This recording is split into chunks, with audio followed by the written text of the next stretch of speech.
Tsundoku, noun. Language of origin, Japanese. Meaning, the act of acquiring books but allowing them to pile up unread. At the end of 2002, the GameCube was bringing its second year to a close, having found a small but solid footprint worldwide. The fact that the console would never become the default for many led to a number of inventive titles being exclusives to the system, not even counting the Nintendo originals. Final Fantasy Crystal Chronicles, Super Monkey Ball, and Beautiful Joe all were a breath of fresh air in their respective genres, and yet all later found homes elsewhere. My name is Chad Bonin, and this is NTSC Unseen, a look at international video games. At least, that's what I would have been saying earlier this year. The title in question is a GameCube exclusive from 2 decades past, and prime real estate for that show. I even bought the title and started pre-production on the episode. Bandai Namco had surprised everybody earlier in 2020 when they announced they were remastering and porting this puzzle perfection, so now this is D-pads and DLC, a look at retro and retro-inspired games. Did Bandai Namco unearth a lost legend, or has the fire in the franchise truly run out of oxygen? Let's drill into the Tsundoku Zone and check out Mr. Driller Drill Land. Comics, games, animation, and a variety of henshin credible superhero shows from Japan. Chad Bonin guides you through the Tsundoku Zone.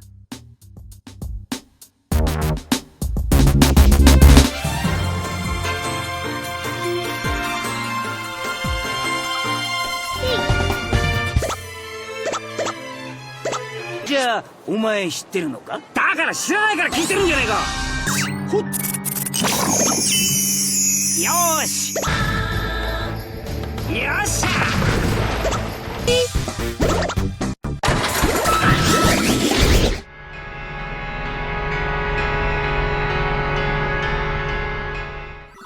Dig Dug was an immediate arcade classic upon release, providing a bit of Pac-Man collecting with an active attack button. Dig Dug 2 took the side view away and made an overhead adventure, turning the destruction of ground from an incidental element to a main form of attack. Dig Dug 3 never came out, but the concept survived to be released as Mr. Driller in arcades in 1999. Ported to the consoles at the time, it provided a bit of fresh air for the puzzle world. This wasn't a simple game where blocks fell from the ceiling and you had to position them with clear lines, but you were a protagonist amongst those blocks, actively destroying them with your drill. When a number of blocks of the same color connect, they'll erase and drop your hero lower and lower. To factor in a bit of urgency, you have to watch your air gauge, as diving deeper into the world means less available oxygen. Mr. Driller, or by his proper name, Susumu Hori, has largely been underground since 2009. Beyond a mobile game in Korea, his biggest claim to notoriety in recent years has been a prime location on the PlayStation Classic, a system otherwise riddled with problems and bad ports. Mr. Driller is simple enough that you can put on everything from the WonderSwan color to modern consoles, and it'll run fine. Amongst the half dozen titles in the Mr. Driller franchise, only a number of them got a proper release in America. One that stood out as sorely missing from the States was Mr. Driller Drill Land, a compilation of variants on the core gameplay tied together with a loose plot. Bandai Namco has revised the title, redone the graphics and aspect ratios, and brought it to the Switch and Windows. For a game that can, at this point, drive a car and serve in the military, $30 might seem like a steep price, especially compared to alternatives available like Tetris 99, or even the Forefathers being bundled with other titles for $20. But is this the drill that will pierce the heavens? Or at least the tight grip you have on your wallet?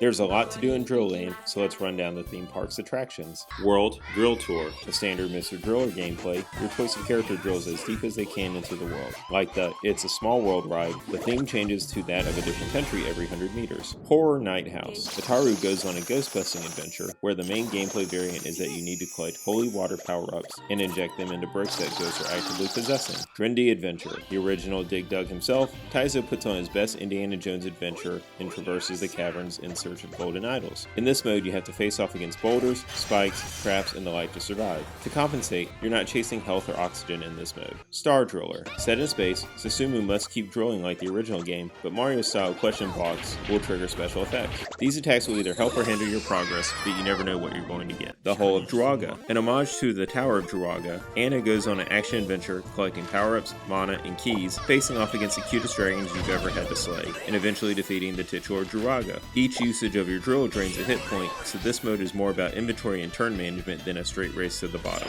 Multiplayer. There are 2 multiplayer modes available. The first, and more traditional of the 2, features the characters on their own screens, racing to the bottom of a 500-meter pit. Like classic puzzle games, they can collect items that will either help them or hurt their opponent.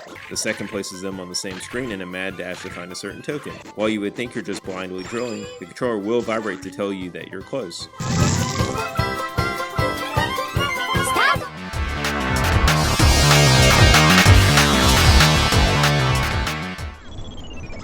With 5 main games, you're going to have some favorites, and you're going to have some not so favorites. The game doesn't let you play favorites. If you want to fight the final boss and see the credits proper, you need to beat each game's first form. After that, it's all about mastering your craft and advancing to harder levels. You can purchase modifiers that will help you on harder stages, but they come at a cost of your pride. If you don't want to use the points you accumulate during gameplay in this way, you can use it to buy collectibles and cards. The first variant of each game shouldn't be too hard to beat without accessories, but you may need them to continue on if you're not the best player around. Even deceptively simple games can get you frustrated, but you're not going to be throwing your Switch or anything. You'll just resign yourself to continue playing the game. For multiplayer, I had a blast with 1 other player, but the games can handle up to 4 local players. Oddly enough, the game mentions it as offline play, but I couldn't find any sort of online mode, which leads to a quirk of the title. As stated earlier, this is the first time the game's been made available in North America, and with that comes translation quirks. Chunks of the game even lack a translation, including the audio of character dialogue. 難しいけど面白かったね。さあ、次は何をやろう。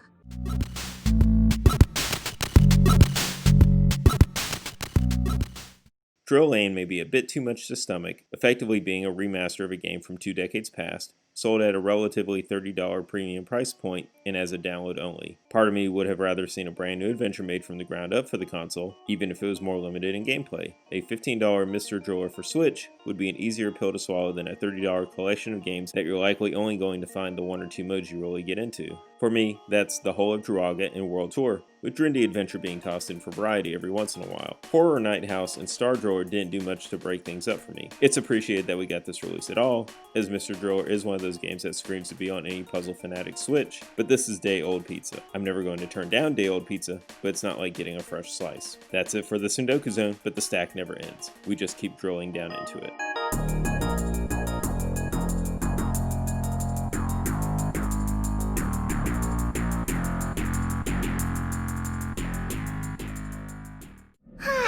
なんだよもう。いきなりブロックの中に押し込まれて長い時間待たされるし、変な格好させられるし。